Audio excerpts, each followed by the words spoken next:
Saskia's back on my screen now. I can see her moving.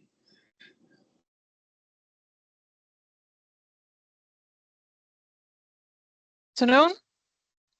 I'm very pleased that we have today a very nice session on food fraud synergies organized by the European Food Fraud Community of Practice in collaboration with a number of different projects, Theros, Titan, Sensei Food, Watson, Alliance and the EU Cluster for Traceability and Trust. I'd like to share my screen for a second. And hopefully that is all going well now. So first of all, I would like to mention that we intend to record this session to make it also available later to anyone else who has not time this afternoon. And just a brief introduction on EFF-CoP, the European Food Fraud Community of Practice. EFF-CoP is aiming at connecting food fraud experts by bringing people together like today from all areas, for anyone who is working in the food fraud prevention and detection area, whether it's scientists or people in official control bodies and laboratories in the food industry or anyone else. We are encouraging learning and conversation. We are organizing a lot of events to connect people. And we also have a special hub where we will share knowledge and trends, knowledge about research and innovations, links to educational materials, etc. And EFF-CoP has been started because there are a lot of people working in this area, but in some instances we work together, like here on this in this graph here, for instance, we may have the official control bodies here and the Food Authenticity Network here, and perhaps the Food Industry Intelligence Network, and so there are a couple more, but we are cross stakeholders not so well connected. We live in some cases a bit in our silos actually, and that is what EFF-CoP is about, a network of networks connecting people. Because even if we look at a map, this is from a network analysis of the partners involved in 4 projects that have a lot to do on, work a lot on food fraud. We see that there is very little overlap in partners actually. There's here actually the University College Dublin involved in 3, but we see that they're quite separated groups. Even in European projects, we see that we are a bit disconnected.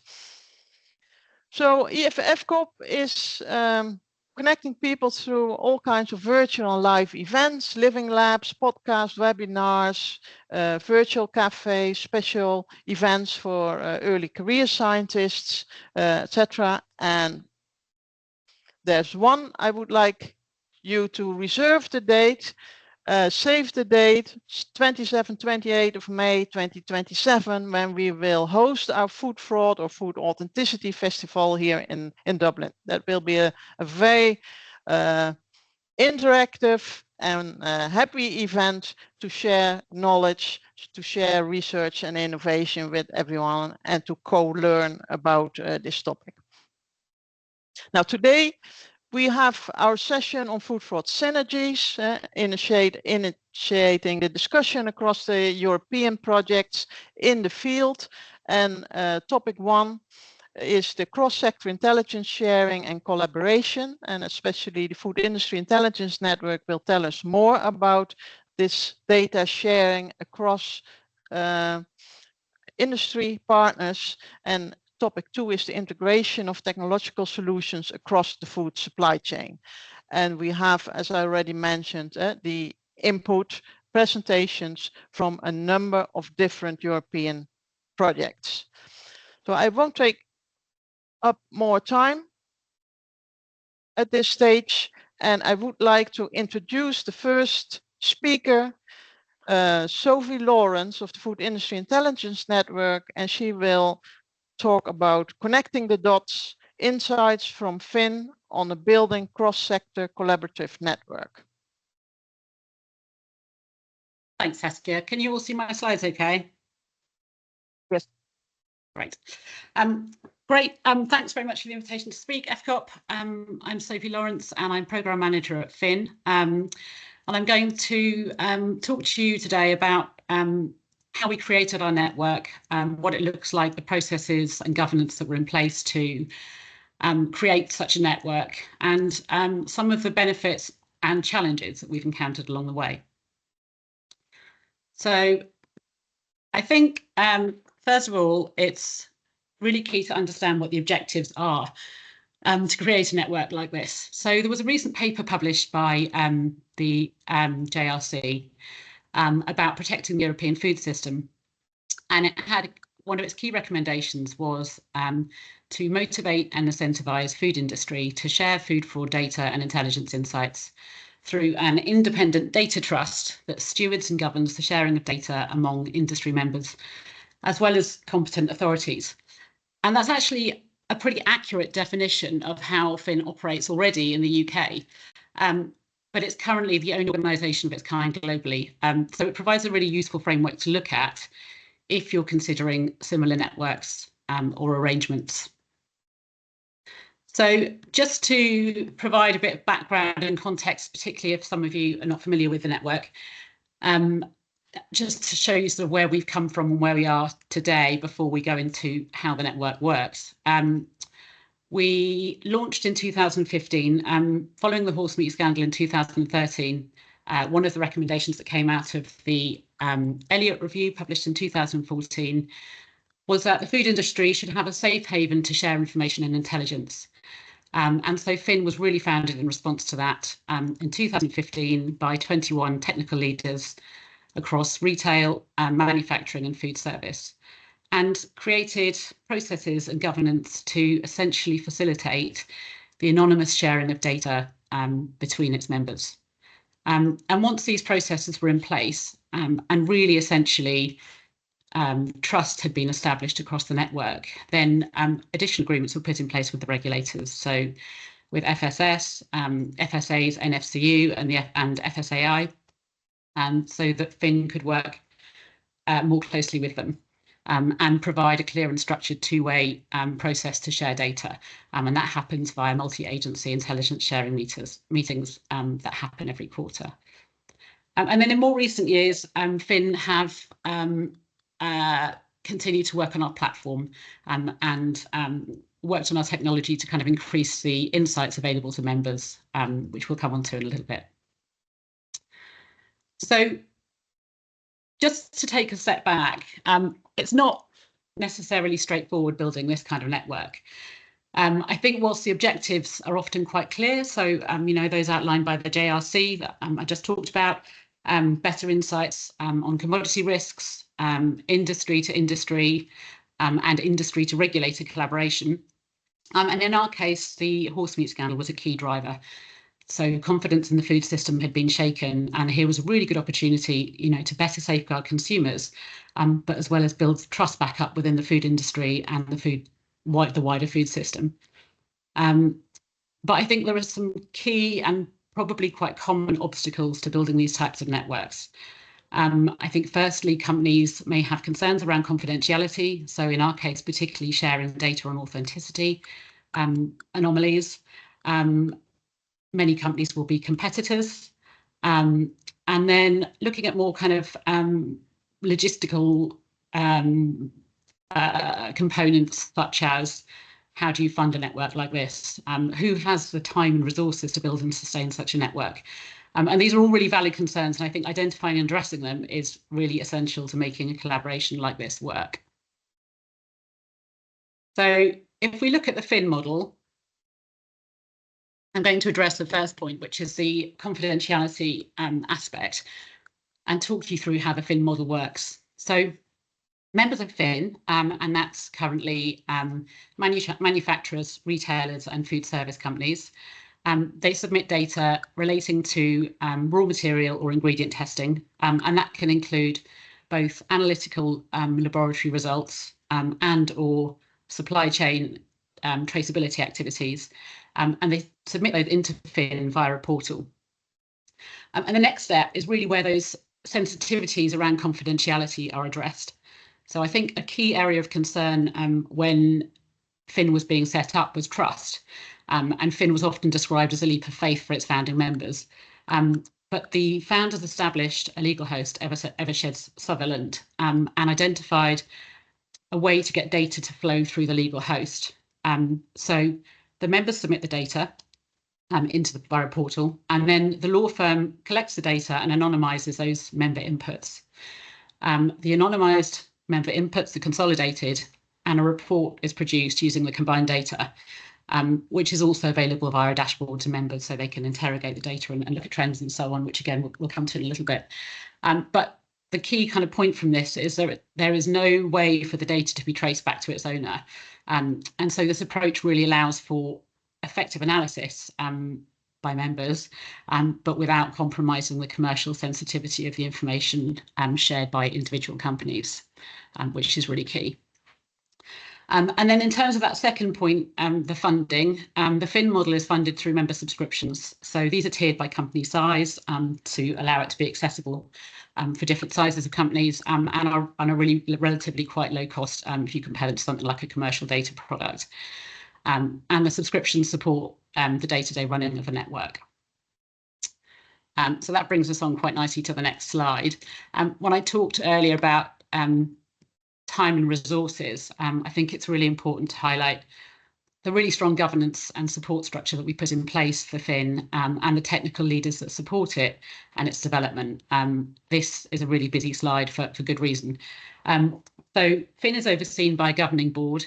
This is co-chaired by Emmanuel Ledge from Tesco and Keston Williams from Barfoot's. And then they and the rest of the board are supported by our legal host, Evershed Sutherland, and Saskia, who you just heard from, who serves as FIN's academic advisor. We're also supported by a technical steering group, and this is made up of 19 member companies. So they really bring cross-category expertise from across the food industry.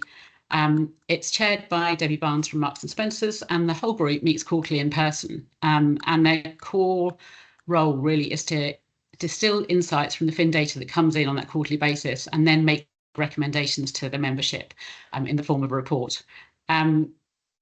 They also facilitate working groups. So if we feel there are specific issues that require a bit of a deeper dive, they will set up a working group to address them and just ensure that the network remains really agile and responsive to emerging risks and challenges. In terms of the platform, which I just showed you on the previous slide, that was built and is maintained by a technology partner, Creme Global, and that ensures a really robust data infrastructure. And our membership is managed by Camden BRI, and they provide operational and administrative support. And I joined as FIN's first employee in October 23 to provide programme management to the network. So there's a really big diversity of individuals, organisations and expertise supporting the network. And I think this has been really key to its previous and ongoing success. So why do we do it? What are the benefits of sharing data? So if we look at this slide, if you take the example shown in the top left-hand corner, this is what a single submission from a member might look like. It's a dummy entry on olive oil authenticity, where the result of NMR profiling has flagged a potential issue and has prompted the company to consider challenging its supply chain. But the real map value emerges here when the individual data is aggregated. So FIN now has, it's grown from 21 to 70 members across the supply chain. And these members represent over £350 billion worth of the UK's food industry. It's the largest global repository of authenticity data. So it has nearly 400,000 test results on the database, and it continues to grow at the rate of around 50,000 results a year. So it's a really powerful database. And when those submissions are viewed collectively, it means that companies and regulators can place those individual results in context and allow them to identify if similar trends are emerging across specific commodities or geographies. So you can see in the right-hand corner here, this is some dummy data, but this is what our dashboard looks like. So it will allow you to drill down and have a look at particular commodities of interest, or at the very bottom, for example, there's a country heat map, and allow you to really have a look at those trends and get a clearer, more actionable picture of risk. So we talked about the data, so we can see in terms of what you get from your membership. Members have access to a quarterly report dashboard and TSG recommendations, and that comes very much from that quarterly submission by members. But there are lots of other food fraud fighting attributes that come with being part of a network like Fin. So a key strength is the opportunity to learn from each other, very much as kind of Saskia was alluding to at the beginning. And we hold regular events and training sessions, particularly focused on analytical methods and data interpretation. We've run workshops with regulators on criminal auditing, and members quite often come and present their own expertise and experiences to the wider network. We've also developed a library of member case studies. So these showcase real-world authenticity challenges experienced by our members and how they were addressed. And then beyond the routine quarterly data submissions, we also run biannual coordinated testing programs. So these are designed to focus on areas that we feel might require greater scrutiny, or perhaps might be commodities that are underrepresented in member testing.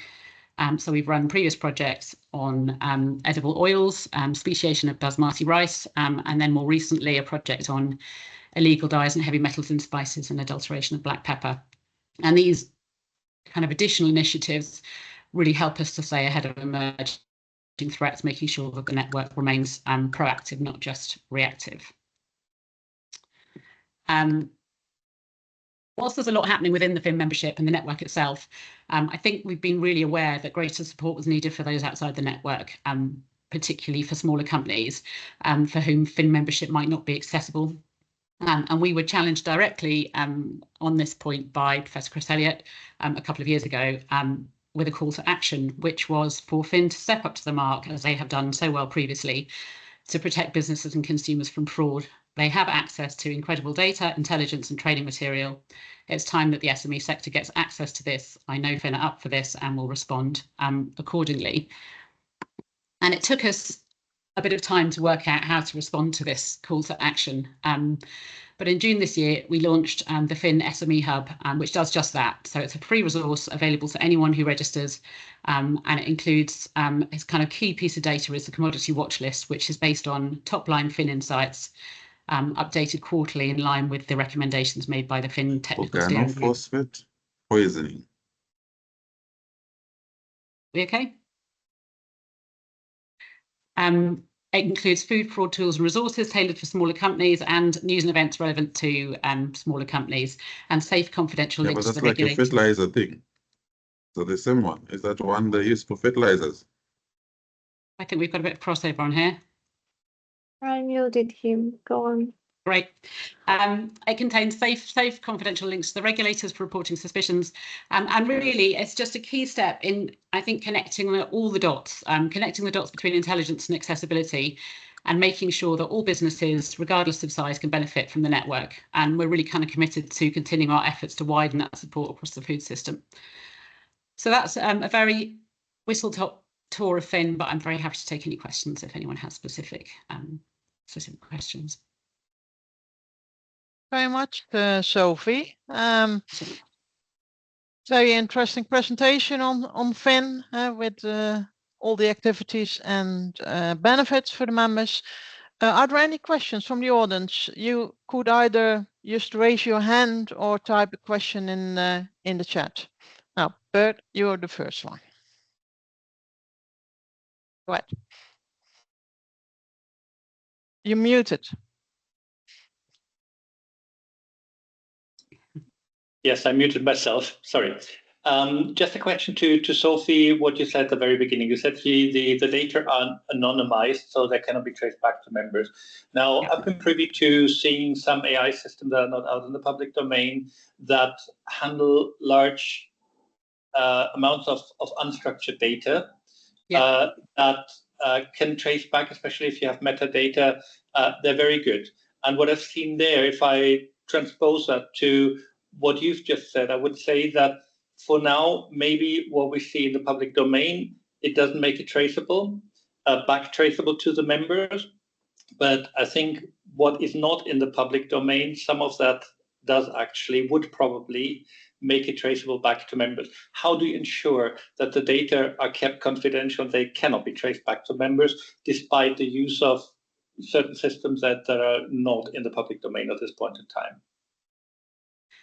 So the data is double-blinded. The members are assigned a pseudonym which changes quarterly. So the data is never attributable to a company name that could therefore be traced back.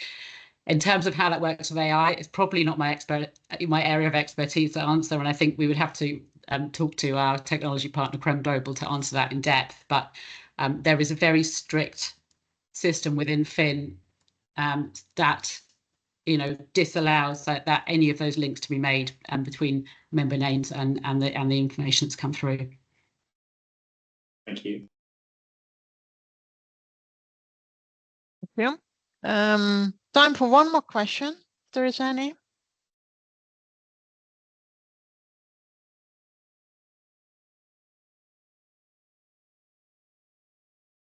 I was just wondering, Sophie, perhaps you could tell a bit more, if people, that there's always that sort of balance between people will join or companies will join Fin because they are interested in that, in the collated data, in the intelligence, but they also have to submit their own data. How can you make sure that they send all their data or send any data at all? Yeah, so members have to submit each quarter. If they don't submit, they are sent. There's a process in place. So essentially, they will be sent a polite reminder, and with each subsequent time, those penalties become stricter, and eventually your membership will be removed if you continue not to submit. So it's very much based on a contributory spirit. Fin, that's the way the membership works and the way that we have the data. And so, yeah, the expectation is very much that members submit. Members can submit laboratory testing or traceability activities. So we do have companies that join that potentially, at the more beginning of the road in terms of the measures they have in place. So they might be submitting more traceability activities rather than laboratory testing, and that will increase kind of as their journey also develops. But they have to submit something on a quarterly basis. Yeah, thank you. I see one more question in the chat. So would Fin be open to members outside the UK? Question from Jan Wigge Krol of Skull Biocontrol in the Netherlands. Yes, we already have members that sit outside of the UK, so we'd be very happy to take additional global members on. Thank you very much, Sophie. I think it's time that we move on. Nice presentation. Then we move on to the second topic, which is on the integration of technological solutions across the supply chain. And our first speaker is Ms. Dimitra Chiakou, and she's representing the Theros project, and her presentation is entitled "The Theros in Action: Integrating Smart Technology for Transparent Food Supply Chains." Dimitra, floor is yours. Thank you very much. Can you hear me and also see my screen? Yep, we can. Yes, used to be. Yeah. Okay. Yeah. Okay. Okay, great. So, hi everyone. I'm Dimitra Chiakou, and I am the day-to-day manager of Theros project. Theros project is actually a European project that is close to the end at this point. A few words about our consortium and our project.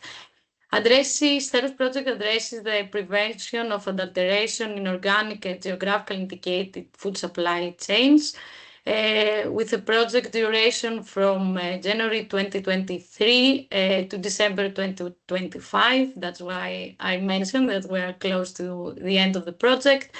and an EU contribution of approximately 4 million. Our aim is to leverage innovative tools to secure our food supply chains, and more specifically, organic and geographical indication food supply chains.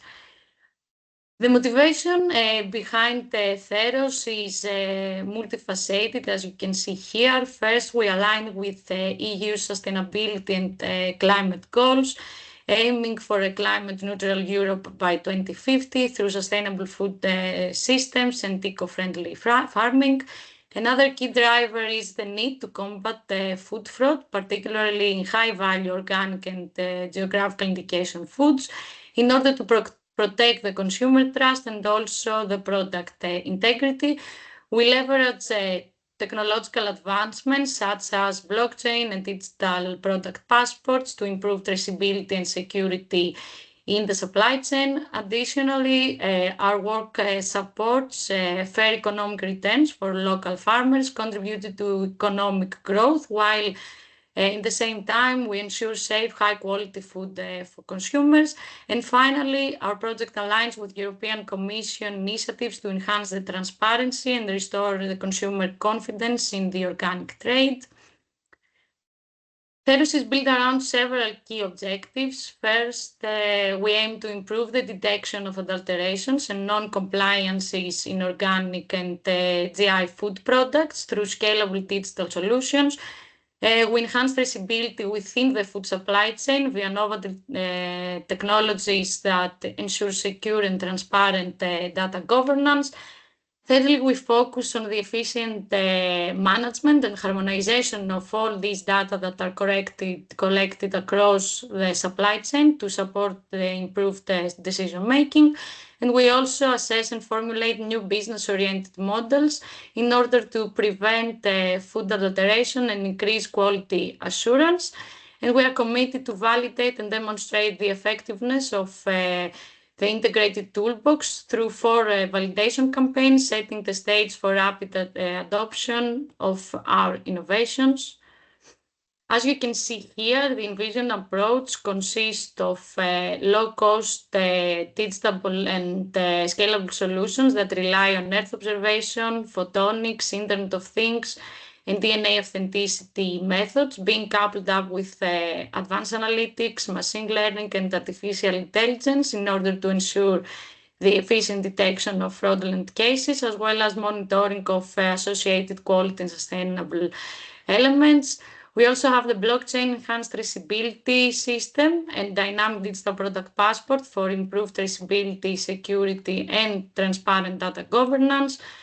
We also have platforms and algorithms allowing management and the harmonization of all heterogeneous data, as well as their consolidation for the verification and validation of all these transactions across the supply chain, and the interfaces to facilitate the monitoring and inspection by competent authorities, informed decision-making by supply chain actors and policymakers, as well as business model-driven approaches to support short supply chains of quality labeled food products.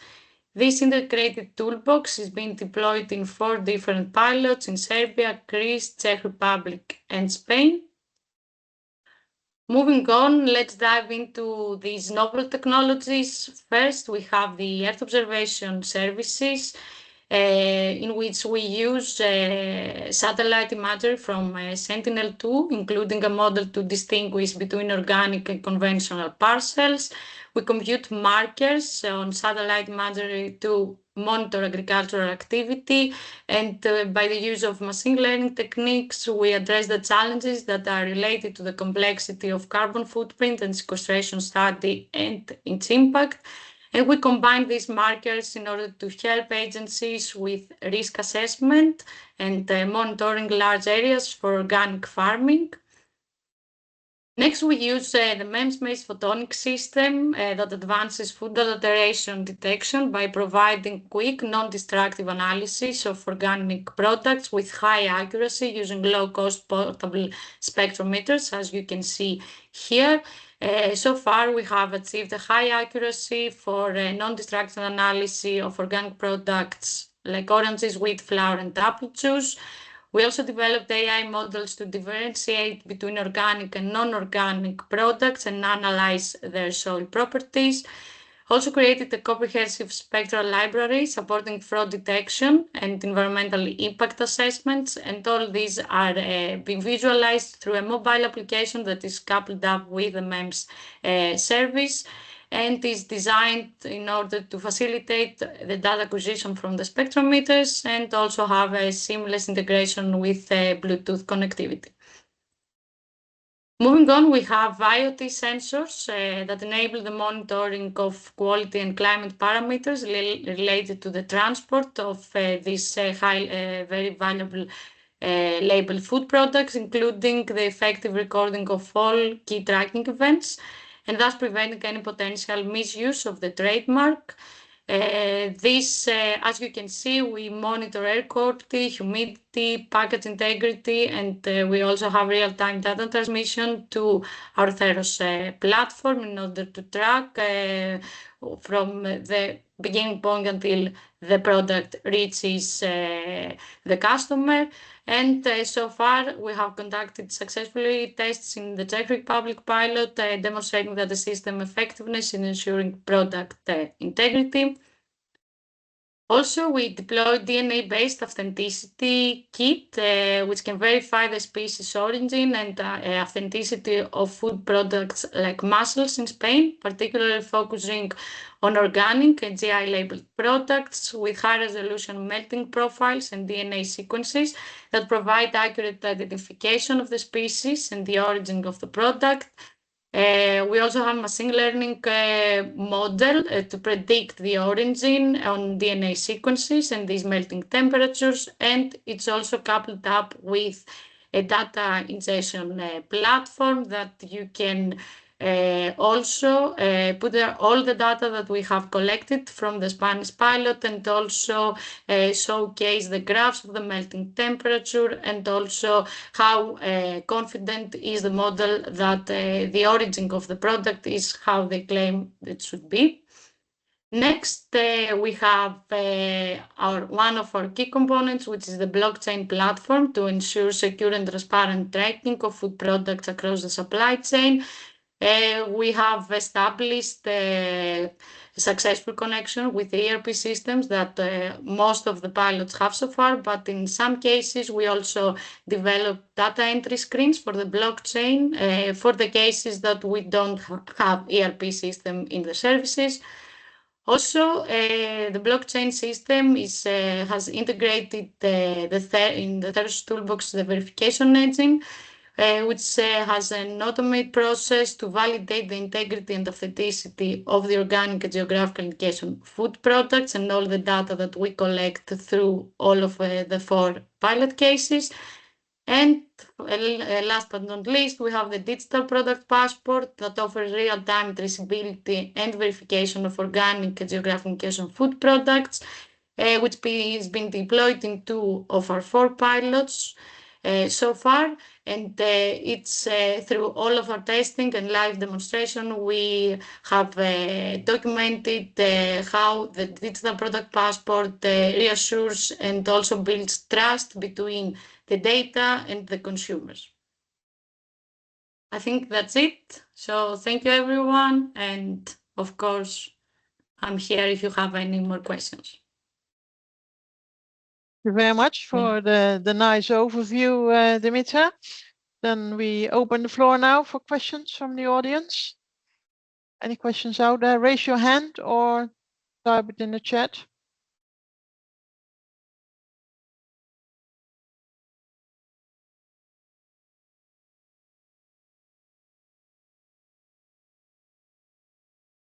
Let me ask the first question then, Dimitra. I was just wondering, it looks like very nice technology. I was wondering, have you also looked at the economic aspects of what this would do to the price of that kind of product? I mean, it wasn't on the aspects of the project, but we did have some reports on how all these low-cost and portable devices have made a most cost-effective process of validating and verifying if an organic product, it's actually an organic product and we don't have any adulterations. But the financial aspect, it was not on our, let's say, focuses on this project. But it's a very well suited point for a continuation of these kinds of projects to see how actually it affects the financial aspect. Okay. Yeah, thank you very much. I see that we have another question. Lars Krusal. Yes, hello. I'm listening in from Danish Technological Institute, and I've been into checking, controlling from competent authorities on organic foodstuffs, and that's based on audits and mass balances mainly today. Have you got any indication that some of your methods are on the brink of being incorporated into regulation? Say it will be mandatory to use, say, this satellite observations on agriculture or whatever you so nicely described. I think satellite is the most common one. The ones that are more difficult is the sensor based, like because the farmers are most likely not experienced users with all these technologies, and they often show some non-trust to the results. So from our experience and the Theros project, because we have achieved a high accuracy in all of our components, we actually use these spectrometers, if you remember from my presentation, to have some participatory approaches with the Greek farmers within Greek pilot case. We actually did there a live demonstration with the agencies that make these regulations and also do the inspections of organic farming practices. And they did see the value of these kind of components. Like they have the time, they make most cost effective and also time effective the process of finding any adulterations. So I think it would be very useful and very effective to incorporate all these technologies in the organic farming regulations and actually in all sustainability agriculture practices. But this is something that will take time and also space. I understand. From our perspective, in all our reports, we point out the effectiveness and how valuable and how impacts the actual agriculture sector, but it's not only up to us. Okay, thanks. Thank you very much, Dimitra. I'm afraid that we have to move on to the next project, given that we have a lot of presentations in a short time. Thank you very much again, Dimitra. And we will forward the questions that are still out there for you, Dimitra, so you can have a look also at the chat for the questions that are remaining. I can answer directly in the chat. Thank you. Thank you, Saskia. Okay, thank you. Our next speaker is Bert Popping from Focus, and he's representing the Titan project. It has a very interesting title, Catch Me If You Can, Olive Oil's Authenticity Crackdown.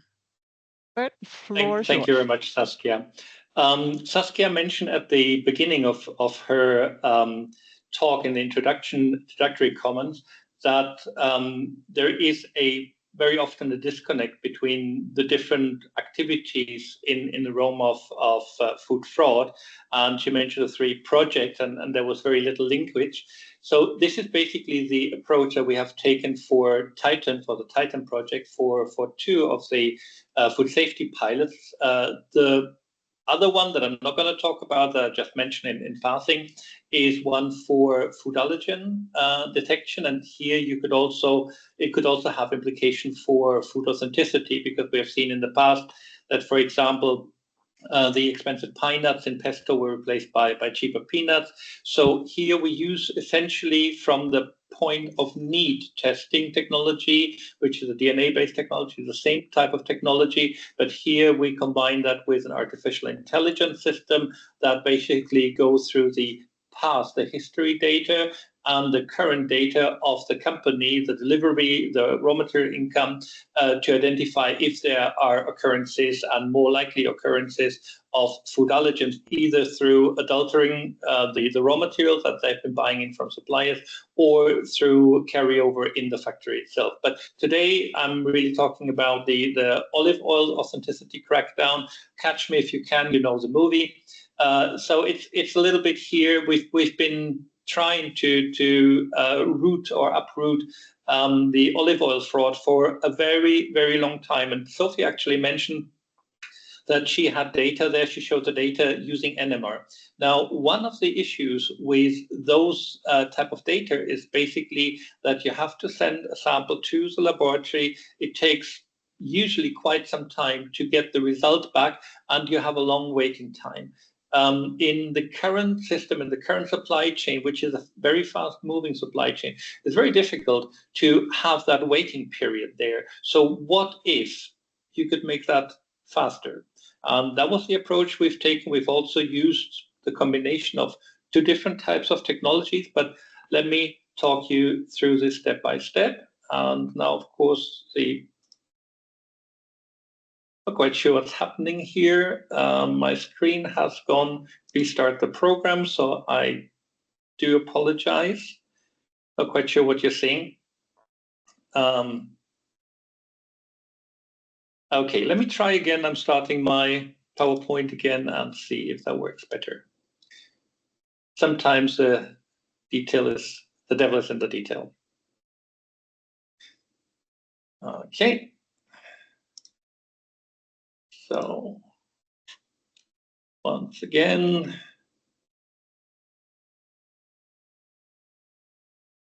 okay, let's see if I get past the first slide now.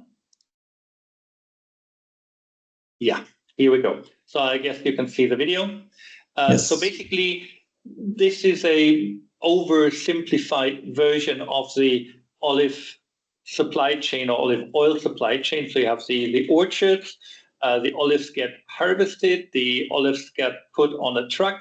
The truck is going to the olive mill. There the olives are squashed and the oil is squeezed out, filled into bottles. Then the bottles are being put on a lorry again. And the lorry is going to a supermarket. And in the supermarket, the customer then can buy the olive oil. So that's a very simplified way of depicting the olive oil supply chain. It's certainly more complicated in many cases. The problem with that is that, for example, in Italy, when you look at that, the Italians have actually started to count the number of olive trees they have. So they have a record, and you can estimate how much olive oil you can get from each tree or from each orchard.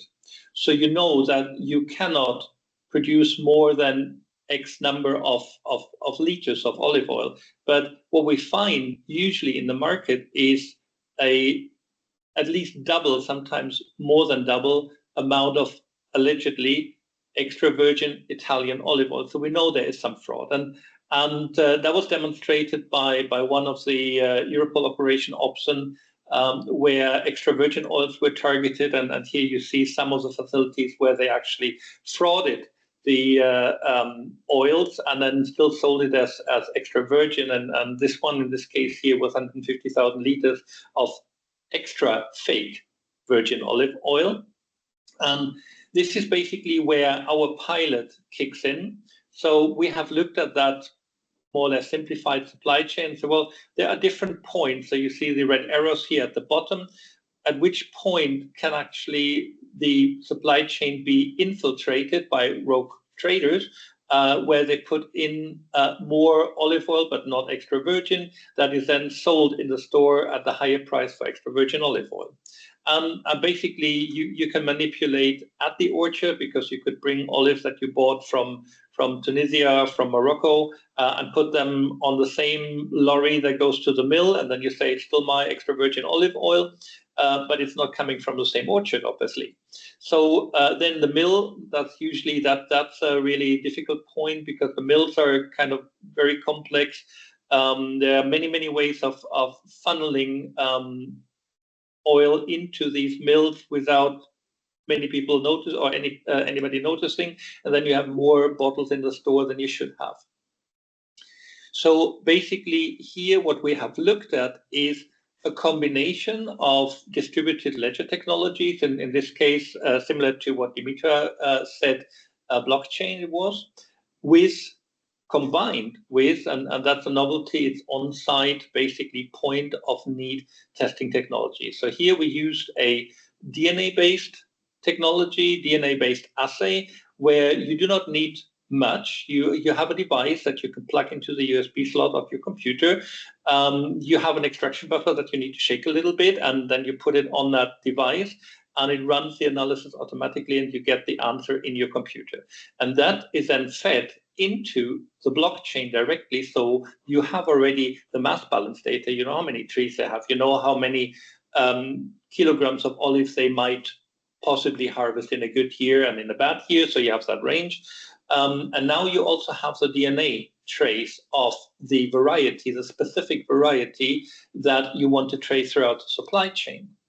So if everything goes well, it looks like this. There's nothing out of the ordinary. So you produce, let's say, 3 bottles here, and you find 3 bottles in the store. So there's nothing basically put into the supply chain from the outside that is illegitimate.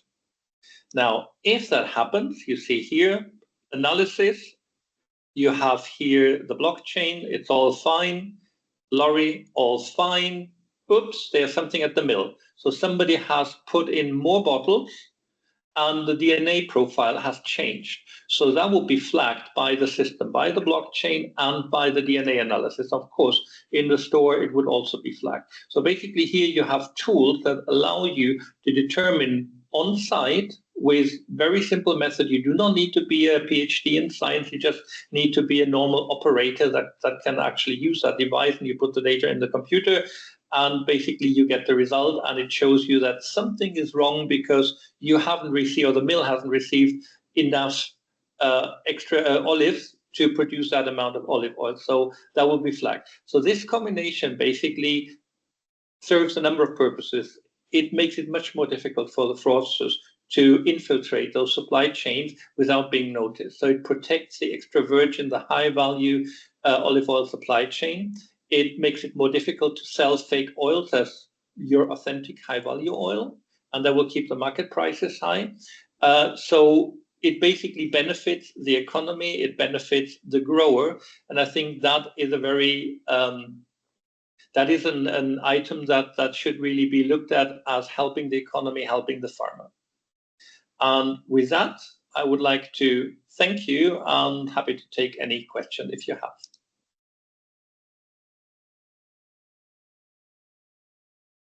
Bert, for the nice overview and the animations. The floor is open for discussion. Any questions for Bert?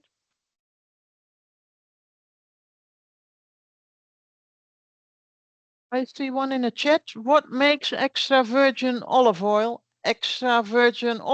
apart from quality and purity? I think you mentioned origin as well. Yes, we have in Europe, we have a number of products that are protected by geographic origin.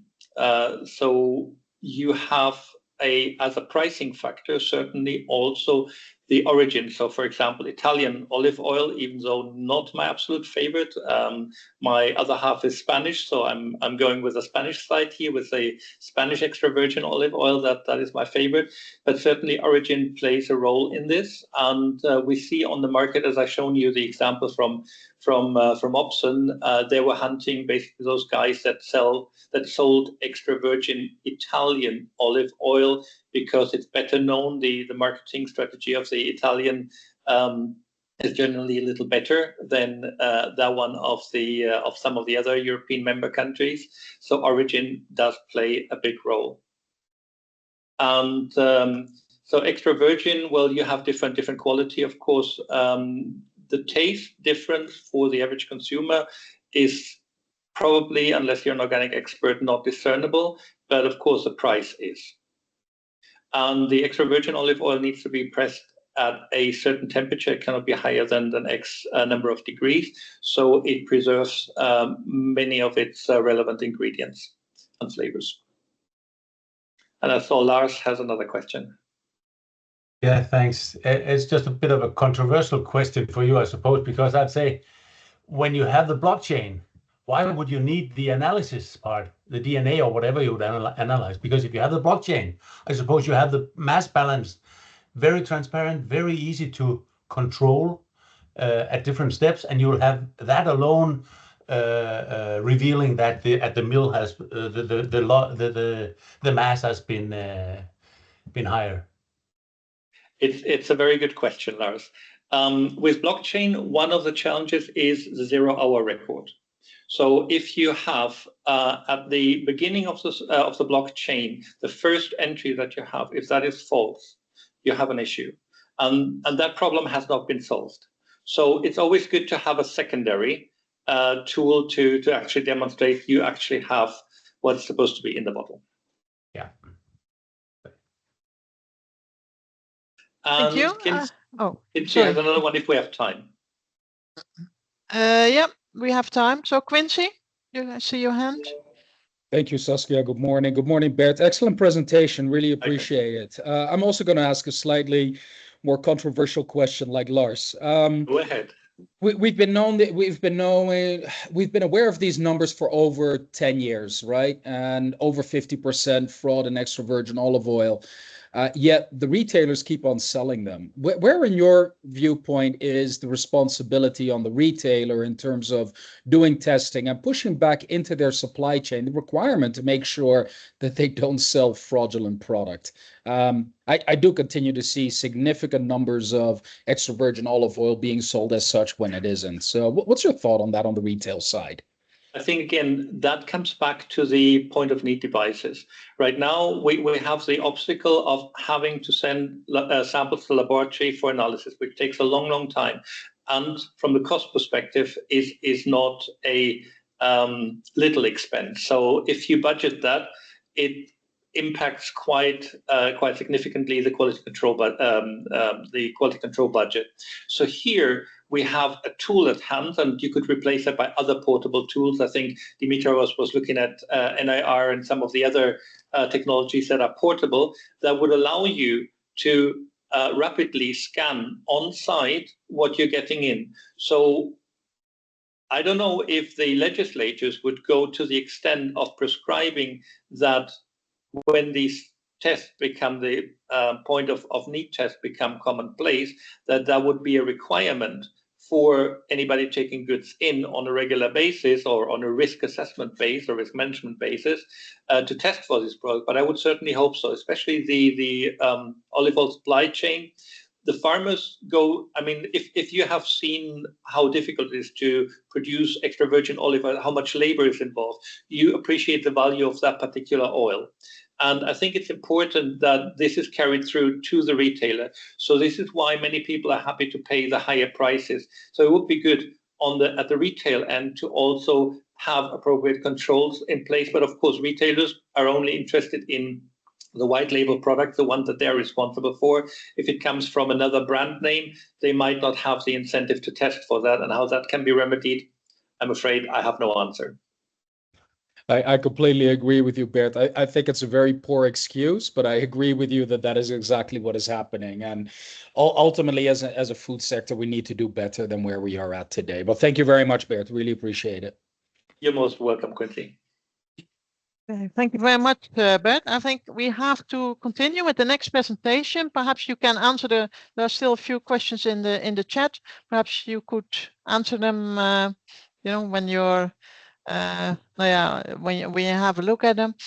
Then thanks again. Then we will move on to the presentation of the Sense AI project by Dolores Perez-Marin from the University of Cordoba, and her presentation is about NEAR 5.0, unlocking smart spectral sensing for agri-food quality and authentication. Okay, thank you very much. Dolores, floor is yours. Okay. You can see my presentation or not? Can you see the presentation, the slide in the or not? No, because okay. I think you have to switch. It seems to be behind another screen. Okay. Yeah, where you, the behind the team screen. Now? Yeah, that's okay? better. Okay. Okay, thank you.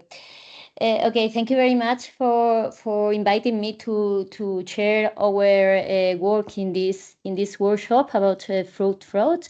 I'm going to speak about some of the last project that we are coordinating in this topic, but let me to introduce you a bit, which is my team and my expertise.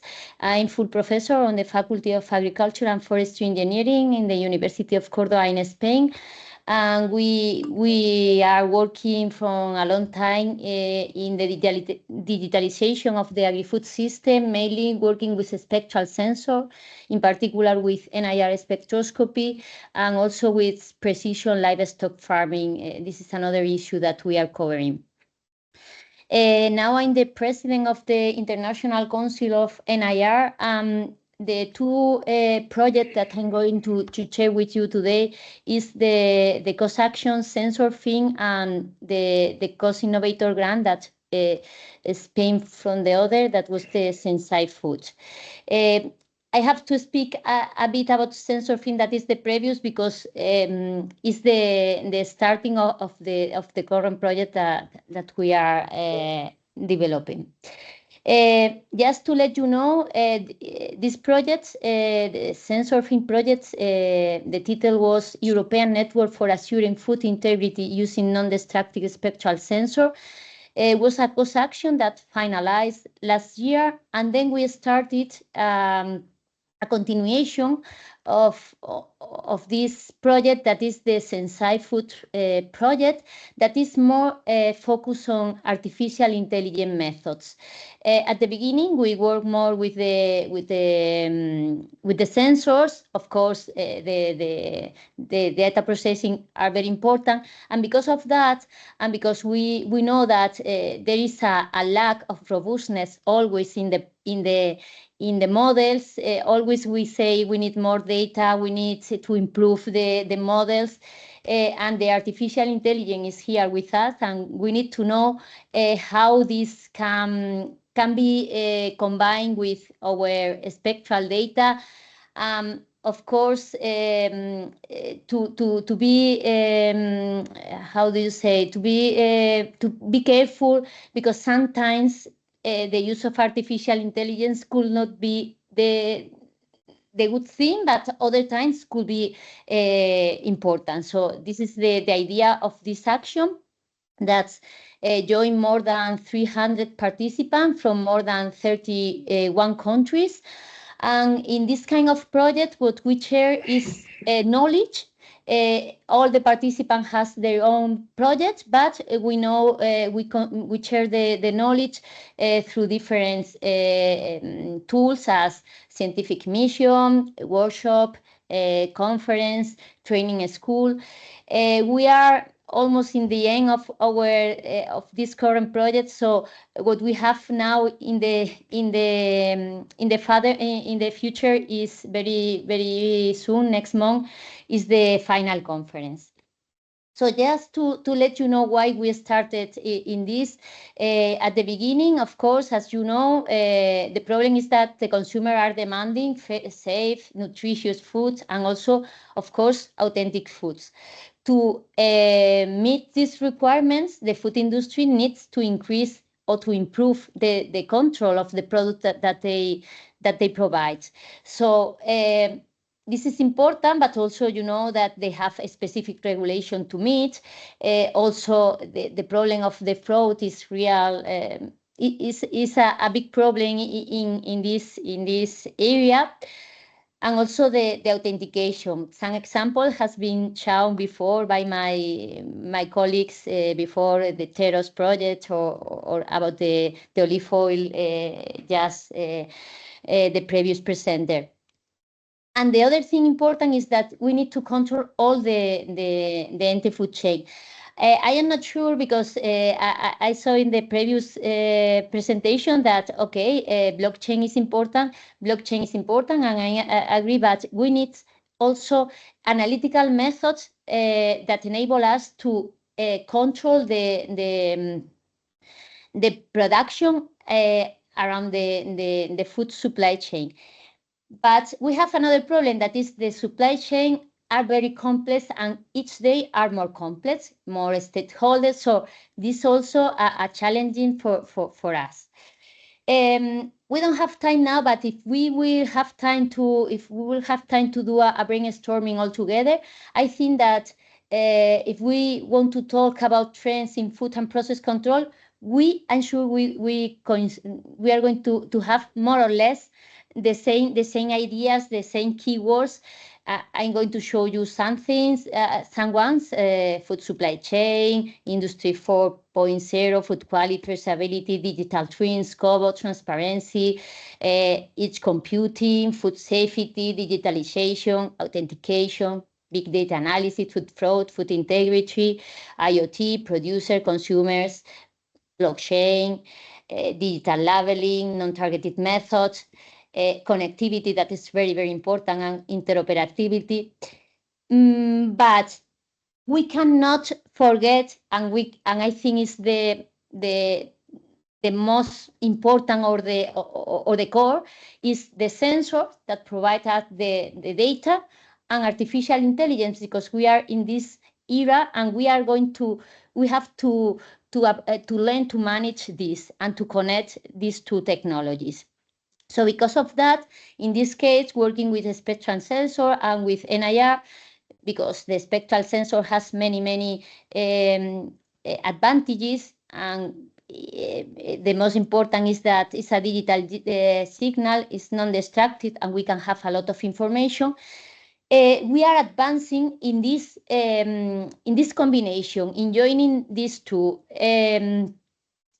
I would like to share with you which are the main challenges in this topic, spectral sensor and food fraud, food quality, that are the one that you can see in the slide, combination of sensor and other information and communication technologies, because we need to give final solution, not just models, final solution to take decision. Improvement of sampling, use of non-targeted methods to provide fingerprint for food authentication and fraud prevention. But the last two, I would like to stress, because it's the development of the instrumentation enable us now to reach new objective, new application that in the past was impossible. And also the combination with artificial intelligence in order to give more opportunities or to extract more value to the data that we have. If you see the industrial revolution at the beginning, each industrial revolution started 100 years later than the beginning, but now we are very fast in everything, fast food, everything is fast, and the industrial revolution are also very fast. So we are now living in the final industry revolution, that is the 5.0, but in my opinion, we are still in the umbrella of the previous one. So for us, for the spectral sensor, the evolution of the instrumentation has been very high, but we are still in this to give solution to the problem that we have commented before. In this sense, we can see that with the new sensor, we can provide decision, making decision, for example, on optimal harvesting time in the field directly, Or, for example, we can analyze directly in vivo animals to take decision about feeding or whatever. Or we can analyze directly in the industrial plant. So this is a reality today. But what the industry needs is not just this. We need also to combine all of these to provide the final solution, the final support decision system. For example, this is an example of digitalization of the labeling, connecting the sensor, the data processing, all the things in order to give information to the producer, but also to the consumer. We can go with the mobile and with a QR code, we can get all the information, but this information must be based in sensors, in real information, not just in the information, not in paper information. This is another example with the olive oil that we work a lot because, you know, in Spain is a key product. And just to finalize, I would like to come back again to the project that we are running now, to the Sensai Food project. The name came from sensor, artificial intelligence, and food, as you can imagine. What we are trying to do in this project is to provide the combination of the spectral signal and the artificial intelligence to give more opportunities to solve particular issues about authentication, food quality issues, and process control, and also to contribute to install a new culture in the food industry related to the digitalization and the deployment of these new technologies that, of course, can be very, very beneficial for the producer, but also for the consumer, because we are going to have more transparency in the system. And all this information together could improve the competitiveness of our industry. But it's true that we have advanced a lot in the last 5 years, but still we have a lot of to advance, because in particular in the data treatment issue, the use of artificial intelligence, as you know, require very, very large database.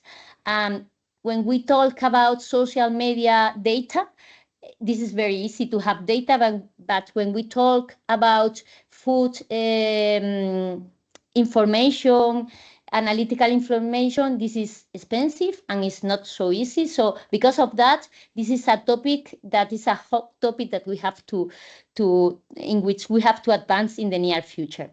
And just to finalize, this is just to share with all of you that as a result of this project, we have our final conference next month, 8 to 10 October in Tirana, in Albania, dedicated to this artificial intelligence, spectral data, food authenticity, food fraud detection. So if you are interested, you want to join, the registration is free. So if you are interested, please let me know and join to us. And thank you very much. I will be very, very happy to answer whatever you need. Thank you very much, Dolores, for introducing the project and the conference. We have time for one question, so Bert has raised his hand. So Bert, go ahead. Muchas gracias, Dolores. I have one question. One of the challenges that we saw with NIR is the data alignment. So if you have slightly different devices, you need to reproduce the profiles for each device, and that's a pain in the proverbial. So it's very difficult. It's also very time consuming. Do you think that AI can provide a solution at that? Okay, about the instrument alignment, it's true that every day the new instruments are more similar between them, between the instrument of the same model, the same brand. in fact, the manufacturers say, okay, my instrument is perfect, aligned with the other, and you don't need to apply any standardization method. But in the scientific part, we know that this is not really true, and we have to align. But I have to say that this is not very difficult. Sometimes we need just a few samples to align, and the procedures are very, very well established. So maybe I think for us, this is not a difficult of the extension or of the spirit of NIR. On the other side, sometimes when we use other processing methods that could include artificial intelligence methods, maybe if we include several instruments in the same database, we can avoid the need to cloning, to standardize. So it could be that this kind of methods could make us easier to do this. But nevertheless, if we have to clone, it's easier. So okay, thank you, Dolores, and enjoy Tirana. The architecture there is quite impressive. Thank you, Bert. Thank you very much, Dolores. If there are any remaining questions, please type them in the chat and Dolores can answer them, I'm sure. Then we move on to the Watson project. And Dimitrios Argyropoulos, my colleague from UCD, will introduce the project and its relationship to the technological solutions in supply chains. And the title of his presentation is Advancing Food Traceability, Tracking Food via Watson Digital Systems. Right.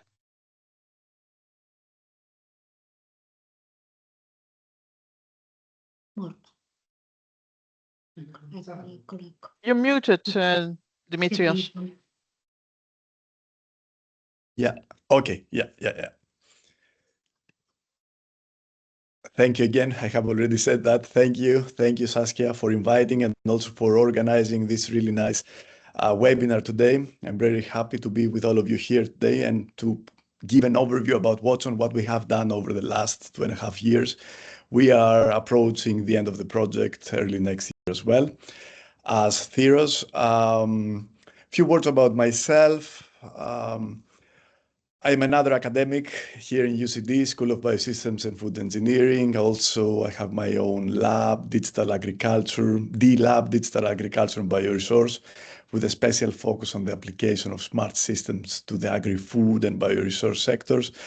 I'm also academic director of the new Masters on Digital Technology for Sustainable Agriculture, and the main interest, the main research focus of our group is on sustainable agri-food systems, automation and digitization. Besides Watson, our group have a good portfolio of European projects. At the moment, we are running around 10 European projects in this domain of agri-food automation, digitization, examples here of Massnomics and Farmtopia. About Watson, Watson is another large-scale, multi-million European project with 47 partners across 20 EU member states and non-EU countries. Our consortium, you realize here, is a truly multi-actor partnership, has a wide range of actors, consists of international research institutes, universities, technology providers, agri-food businesses, both large and small. We include also 3 retailers and, of course, representative groups and non-profit organizations. We engage as Watson directly with actors at all stages in the agri-food supply chain, from farmers directly right through to consumers, contributing also to policy formulation. The project Watson favors also the active participation of JRC. JRC is a partner in our project as well. And of course, we take a holistic approach, a systems-based approach to address food fraud across the agri-food sector. Our digital systems and the proposed framework that we will talk briefly later on is demonstrated currently, is being demonstrated in a range of use case scenario dedicated to 6 different food products and countries. Just to give examples, we aim to tackle counterfeiting of wine in Portugal, to enhance traceability of extra virgin olive oil. We have heard already about that in Italy and Greece. To improve traceability of high-value products in cereal and dairy value chains in Finland, to preserve authenticity of honey in Spain, to identify possible manipulations of meat in Germany, and to combat this counterfeiting in Norway.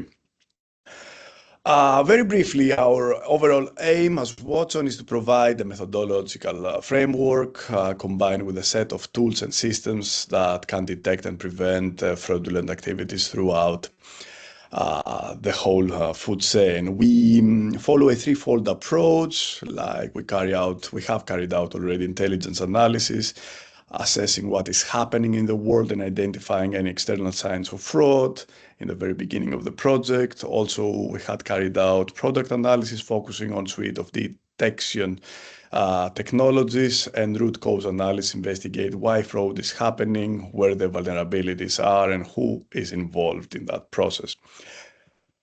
Our specific objectives, very briefly, to design and develop a holistic traceability framework that will integrate data-driven services, intelligence-based toolsets like early warning system and risk estimation approaches. Also to validate, demonstrate the effectiveness of the holistic framework and toolset in 6 agri-food value chains.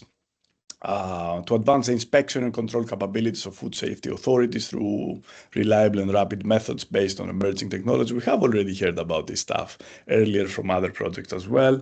To ensure wide communication, of course, and dissemination of results, and to mainstream results towards relevant policy, organization, standardization bodies. The project successfully kicked off, as I said, 2.5 years ago. We are approaching the end at UCD in March 2023. Bringing, as you see here, more than 80 participants from 20 European countries. Also, we have invited the CEO of Food Safety Authority of Ireland, Pamela Byrne, you may know her, to the official launch of the project.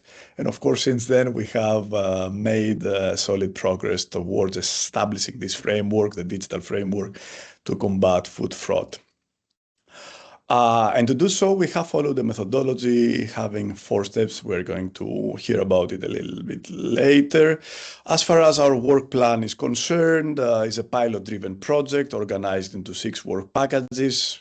Okay, work package 1 is led by UCD, work package 2 by SINTEF, which identifies technology and user requirements, also assesses socioeconomic barriers towards traceability in the food systems, and examines also the drivers of food fraud. Work package 3, our Portuguese partners from Inetesk, is dedicated to data-driven tools to rapidly identify and prevent food fraud. Work package 4 focuses or develops several technologies for enhanced food traceability and led by VTT in Finland. And last but not least, work package 5, I would say the heart of Watson. This work package focuses on the pilot and use case scenario design. A key aspect in our project also assesses the applicability of our digital tools developed in the previous work packages. And of course, ecosystem building exploitation led by Smart Agro Hub in Greece, in Athens, which manages communication, dissemination activities and exploitation as well. A key aspect of the project, besides the pilots, is the digital technology framework or the digital systems that we have developed, develop also, and test and implement in Watson. Our reference architecture is central and follows a layered and modular approach organized into 3 tiers, including trustworthy data sources, intelligence and application layer, and of course the user interface. Is designed also to illustrate interaction between the components and services offered, all aimed at enhancing traceability with the aim to combat food fraud across different value chains. As mentioned, the architecture is organized into 3 main modules. We have the supply chain participants, including the use of multiple data sources, intelligence and application layer, user interface, dashboards and services to visualize notifications, results, data, and so on. A few words about data sources. We have several technologies, as you see here, spanning IoT sensors, DNA-based sensors, scanning devices, spectroscopic sensors, and IRs as well we have used as the previous project did. We use also different type of data formats. We integrate real-time data from various sources, as said, like human input.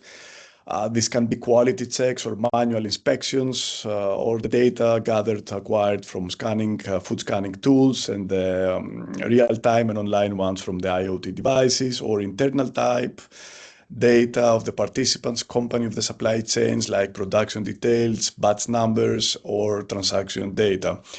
Another important data source is also related to market-related data or weather information or regulatory updates, more external data sources, I would say, that have been linked to our system. We have also a local cloud. The local cloud deployed module or services, which include the data adapters. Interoperability is a very important feature here in our system. Data adapters to filter the data, or the data persistence to store the data and to offer the data to different stakeholders, and the food chain profile and the intelligence services modules. The data adapters, as said, collect and process data from multiple sources within the supply chain. The data persistence stores and manages persistent data collected and processed by the system at each participant into repository, and also ensures data consistency and storage. Then we have the food chain profile. This includes the digital food product passport, the registry node, and the synchronization. And last but not least, the intelligence services and the early warning system that is targeted to food safety authorities and is based on processing of all these different data sources mentioned before and the connections this may have with food fraud related incidents. Having said that, I have a nice highlight towards the end of my presentation.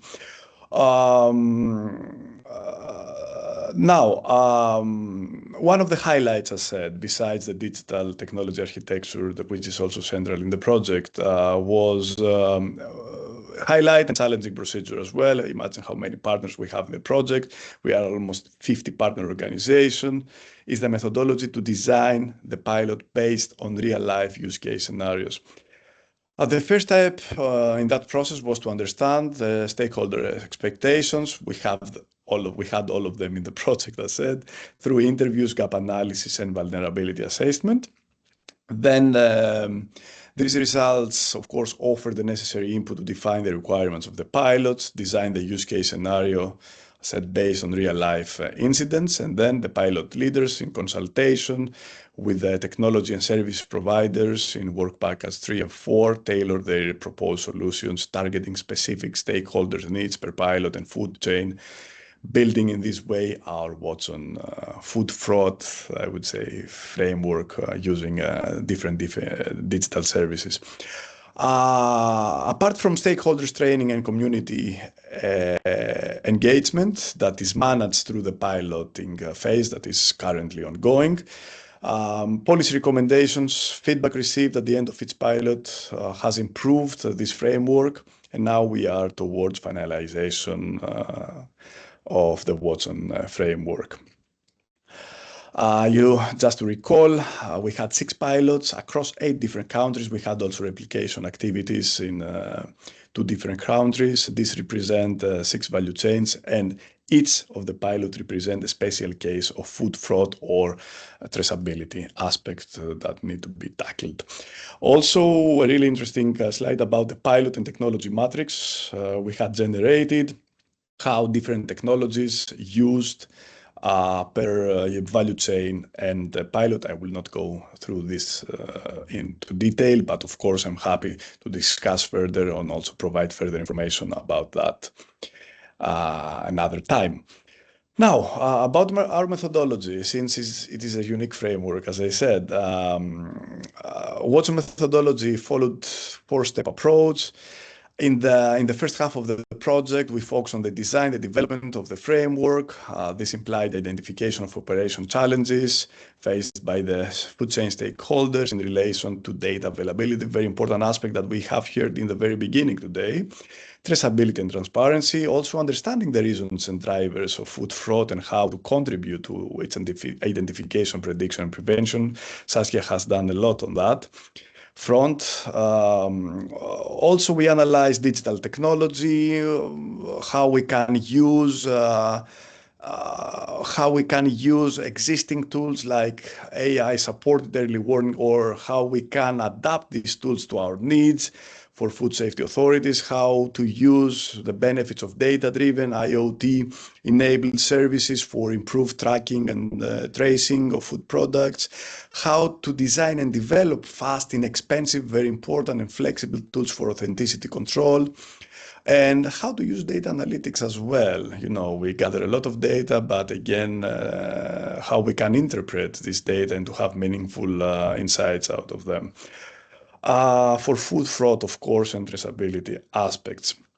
We have identified... Excuse me, Dimitrios, we are nearly at the end of your slot, so I hope Yes, I'm approaching. Yeah, perhaps 2 more minutes, including questions. Yeah, I'm almost there, yes. Okay, we have also looked at the specific of each pilot chain scenario and connected them with the risk of food fraud. As said, now we are towards the end of the project. Before the end of the year, we will have finalized the second pilot phase. And a key highlight was the digitization during watching of the food fraud monthly report generated by JRC. We can discuss this further, of course. We have participated in more than 60 events, including many different aspects, scientific conferences, policy events, workshops with stakeholder engagement, also a nice event organized by Saskia last year in UCD about food fraud for junior researchers, industry engagement in the pilot design, bilateral meetings as well, technology and user requirements together with our partners. Our second highlight is that we have also developed, together with Euronews, that is partner in our project, a mini-series about the 6 value chains and how we tackle food fraud and the main problems. I'm in the position now to play that 30-second video. The food detectives were following European experts combating food fraud on a quest to boost traceability and transparency, building safer and more sustainable food systems across Europe. The more we increase transparency in the supply chain, the harder it is to cheat. Meet the food detectives on Euronews and Euronews.com. That's really nice. Great. Will be live, will be broadcasted next week, I would say, but the program video was live today. Thank you again for your attention. I'm happy if I have time to answer any question. Thank you again, and sorry for that took a little bit longer. Thank you very much, Dimitrios. There's time for one question, and otherwise they can put the questions in the chat. Anyone? Question right now?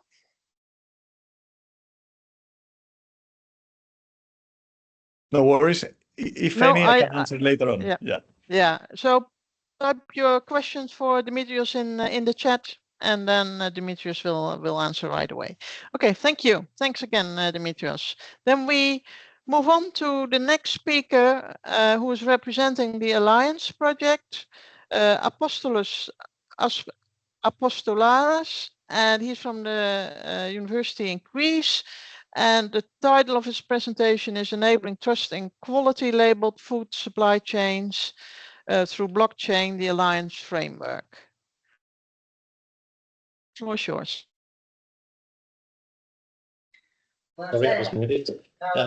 Hello all, thank you for this opportunity and the invitation to present Alliance in this workshop. My name is Apostolaris, and the title of my presentation is Enabling Trust in Quality Labeled Food Supply Chains through Blockchain, the Alliance Framework. Some words about Alliance. Oh, it doesn't move. Okay, so Alliance is an EU-funded project under Horizon Cluster 6 topic. Our consortium comprises 26 partners from 12 countries with a diverse background from academia to industry. And the aim of Alliance is about giving everyone the food chain, from farmers to consumers, as well as policymakers, better tools and information about decision making. So the goal is to ensure transparency, guarantee authenticity, and make sure that consumers, the food that they buy is exactly what the claims are meant to be.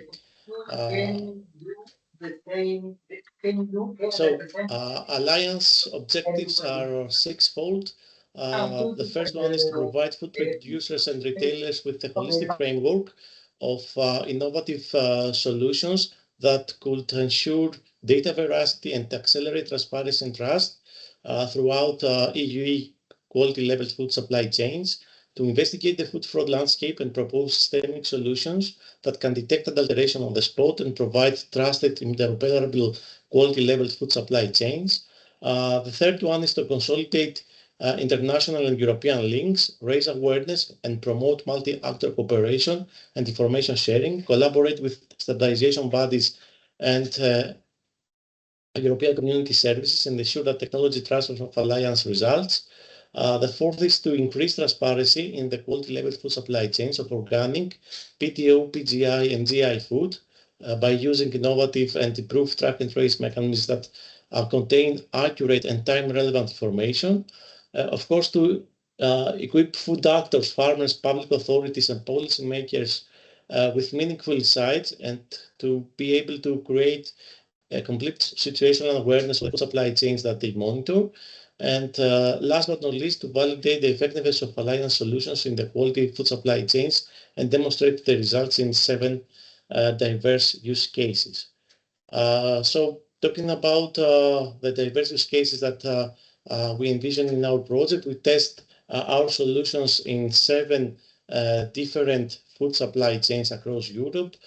This includes olive oil in Italy, the PDO feta cheese in Greece, organic honey in France, PGI fava beans in Spain, PGI Lika potatoes from Croatia, organic pasta in Italy, and PDO earlier raspberries in Serbia. A few words about our technical innovations that we have introduced in that project. First of all, you can see a holistic approach of our reference architecture with our key offerings that are listed here. First of all, we use blockchain technology that ensures that once data is sent, it cannot be altered, guaranteeing trust and transparency. Moreover, we use artificial intelligence in order to analyze data performance metrics from various steps in the food value chain and detect patterns and anomalies that are indicative of food fraud.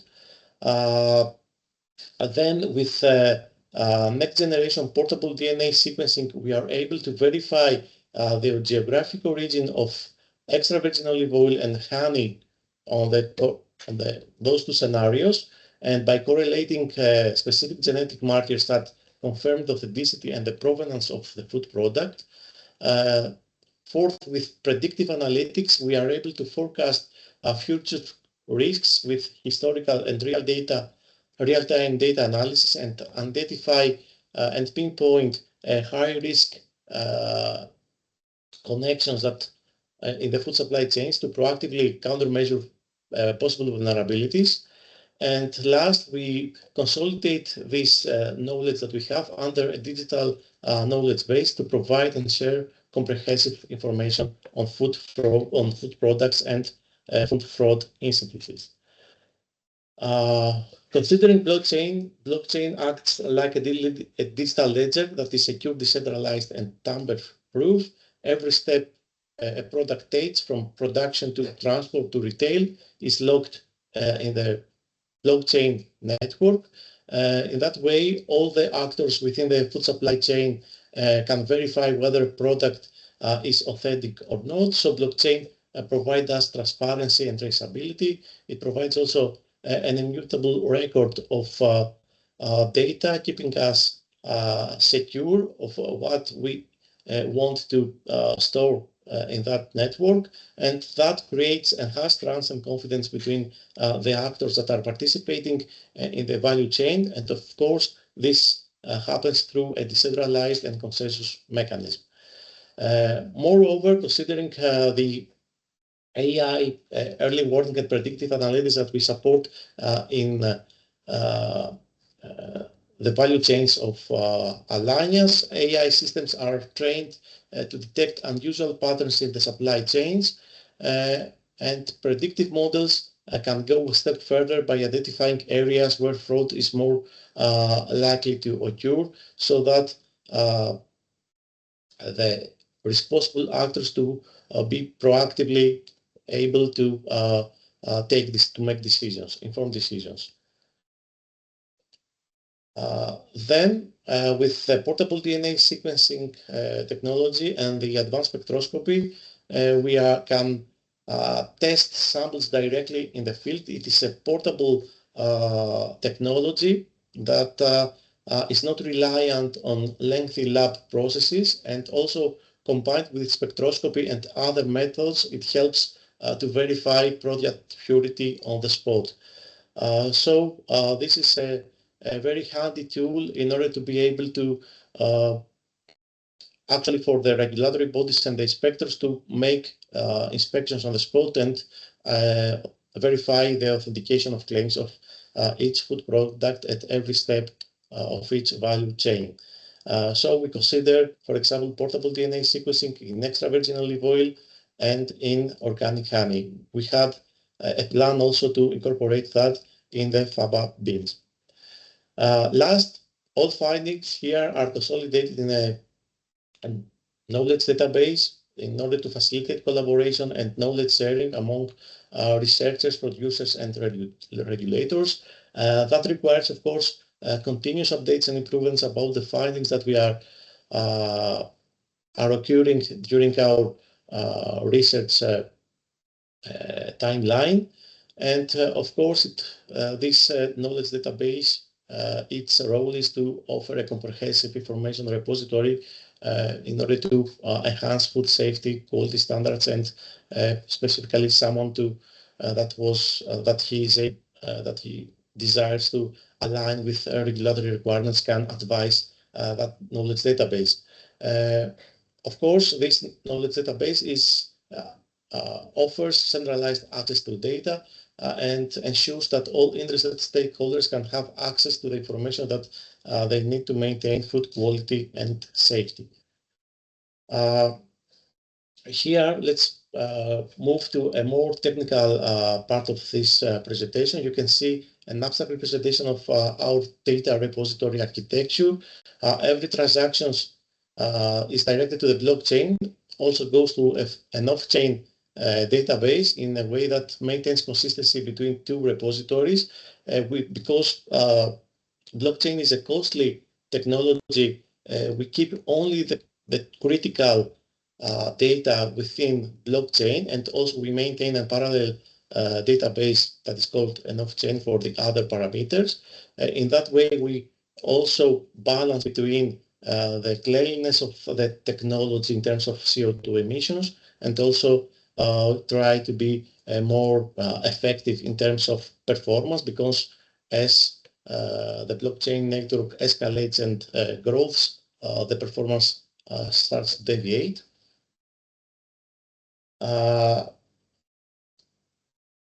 Here is a presentation about how the actors are being involved in a particular food supply chain that we are considering in the food supply chain network, and how the actors are being interacting with the peers on the network.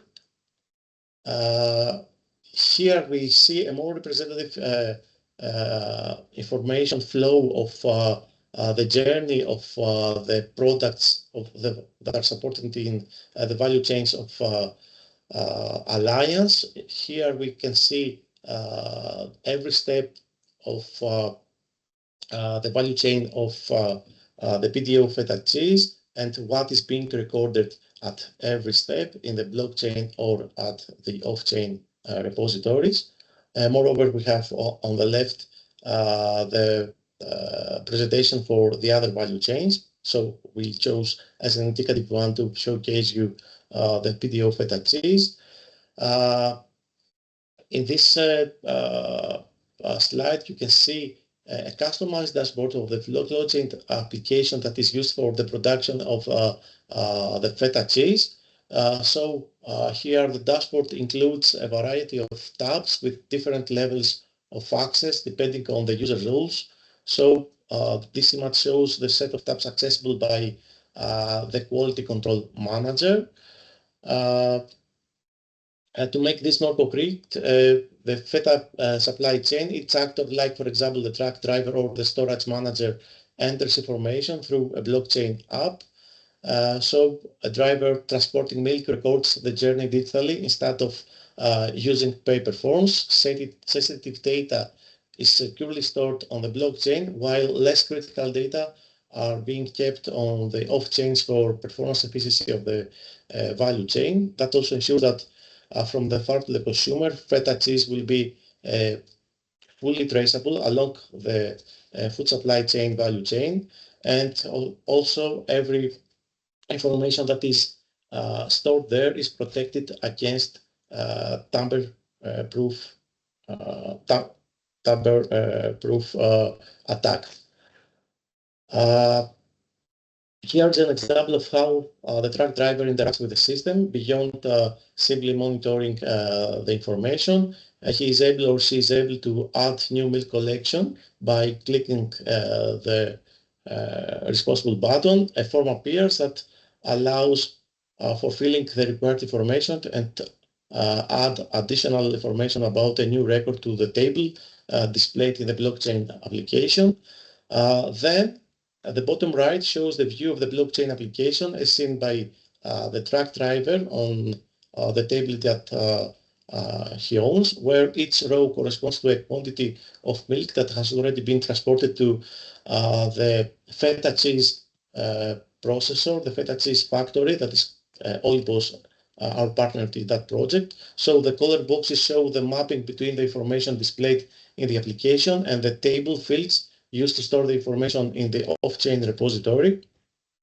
And finally, the most critical data is also stored in the blockchain channel that is shown left, in addition to the off-chain repository that is on the right, so that to ensure consistency between the two repositories.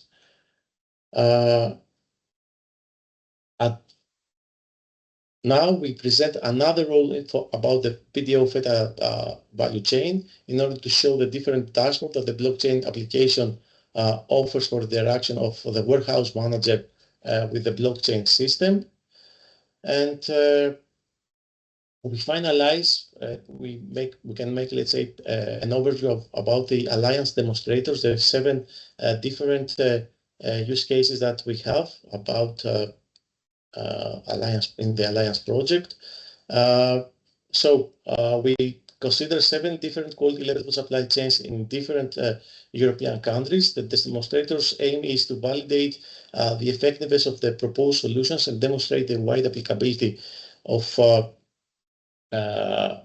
systemic solutions that Alliance project delivers. We have identified for every value chain different types of food frauds and weaknesses.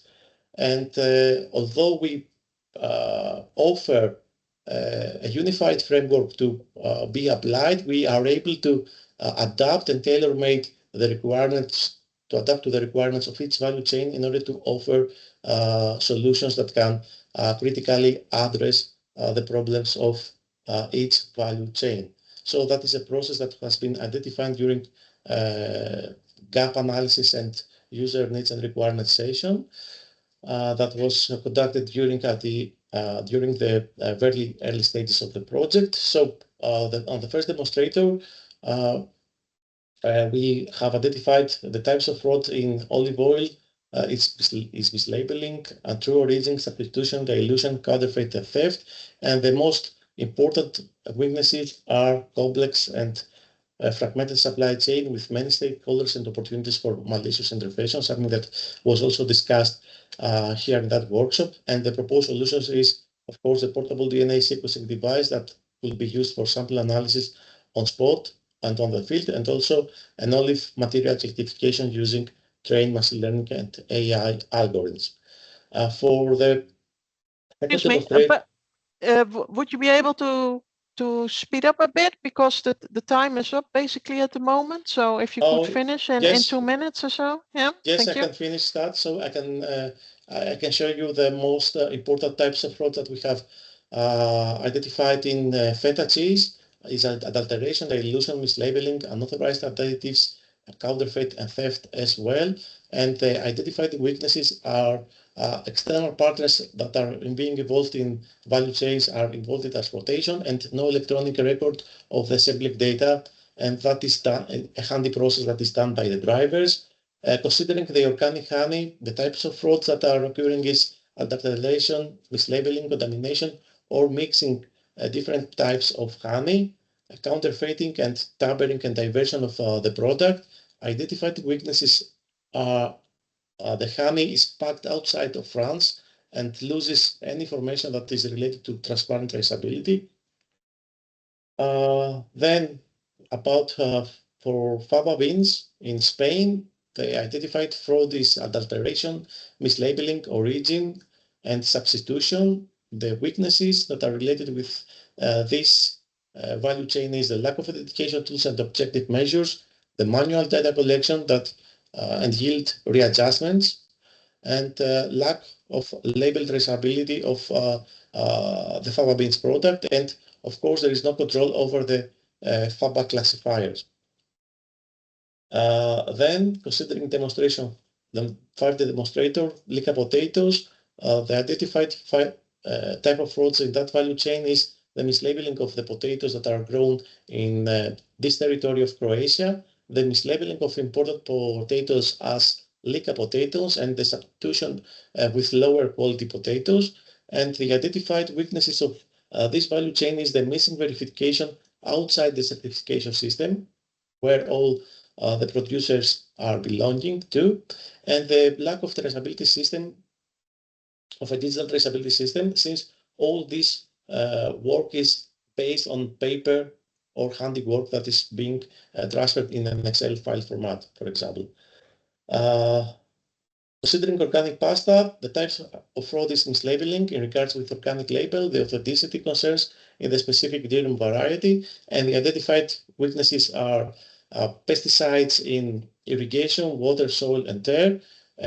There are many different suppliers that need to handle this procedure, and of course, different supply chain procedures in different parts of Italy are being involved and make this process more complex.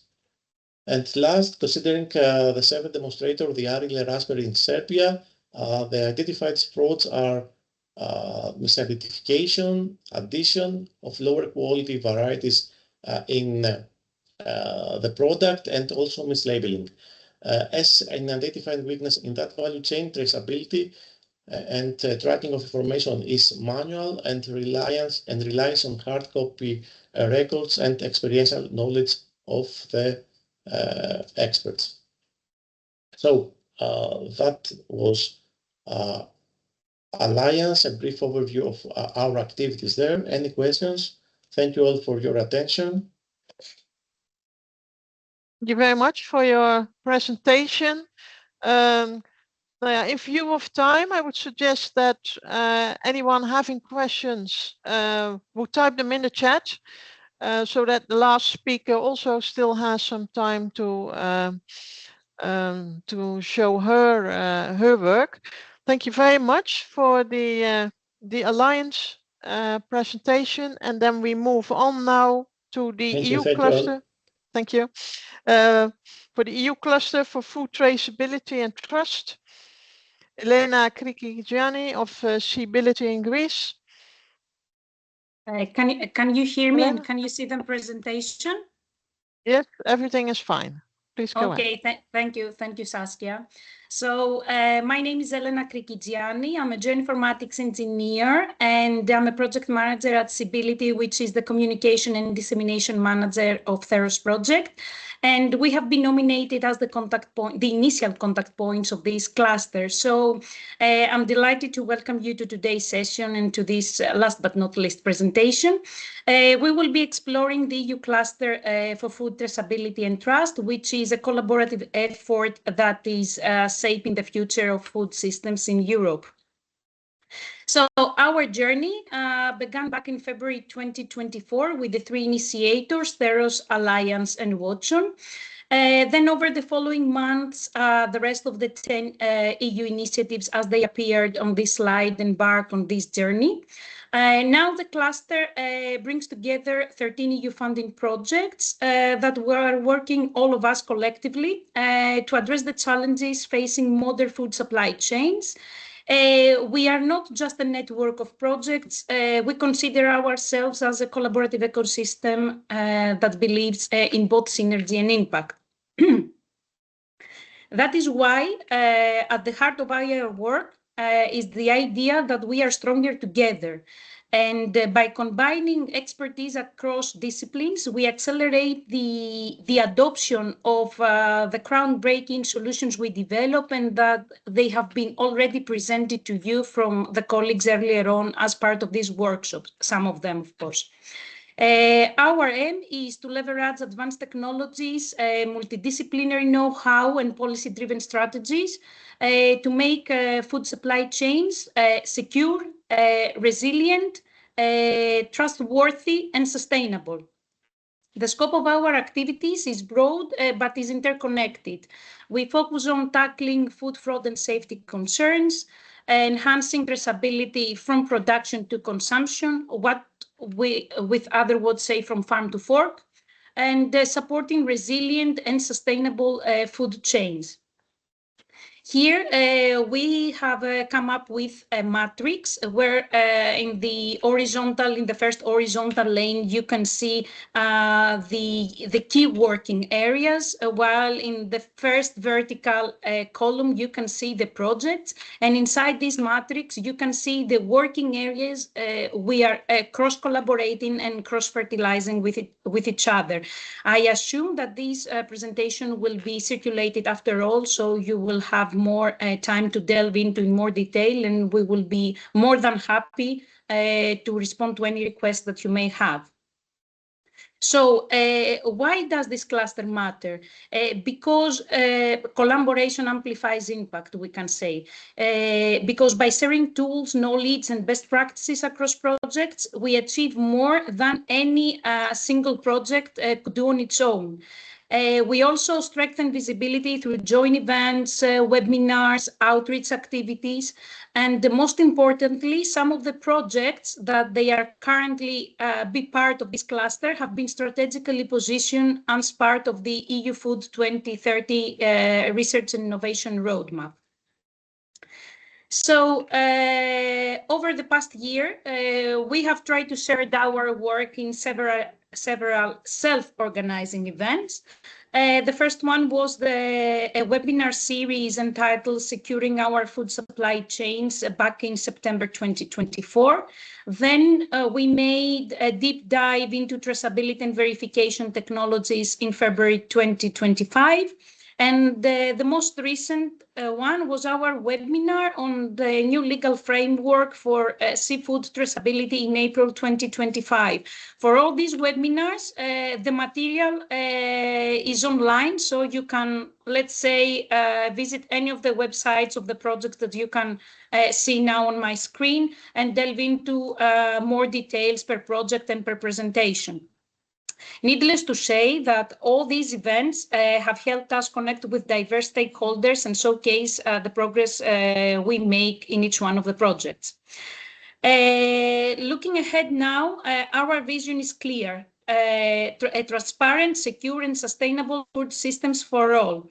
Each of the projects that is currently participates in this cluster contributes unique innovations, as you heard earlier on from the colleagues, from cutting-edge traceability technologies to initiatives that may influence consumer behavior.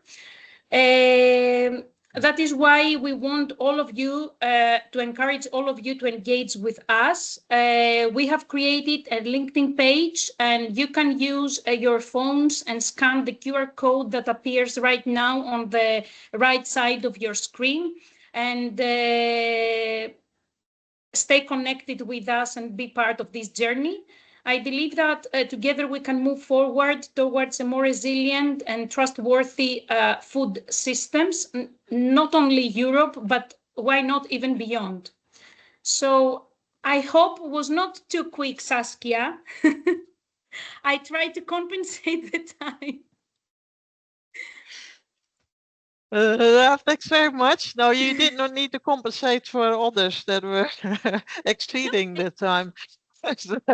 Some more Anyway. details, but I believe the audience got the idea of what we are doing and the reason behind the creation of this EU cluster. This EU cluster will be inherited to the next projects that will be funded in similar, let's say, topics. So that's all from my side. I'm not sure if we have questions from the audience, if we have the time, of course. Yeah, there's still time for a question or two, if there are. Any questions from the audience? Please raise your hand or type it in the chat.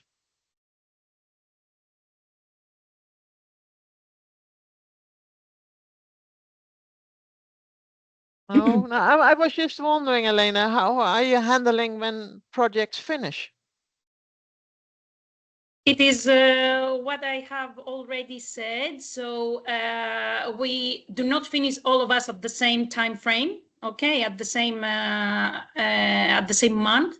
So the ones that they will last longer will let's say handle and inherit this cluster to the new ones. We have created this door, let's say, through the LinkedIn page.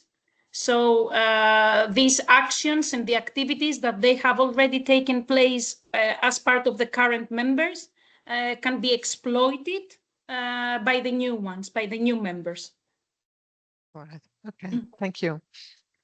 Last chance to ask a question, Helena. No? Okay, thank you very much for the introduction of the cluster. Then with that, our session has come to an end.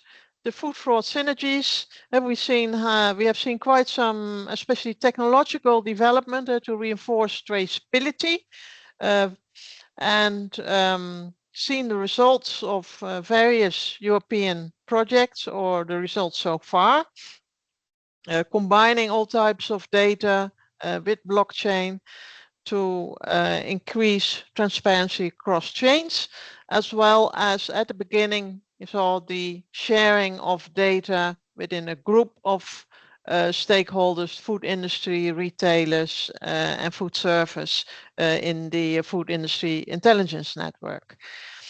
I'd like to thank all the speakers today for their efforts and for their time.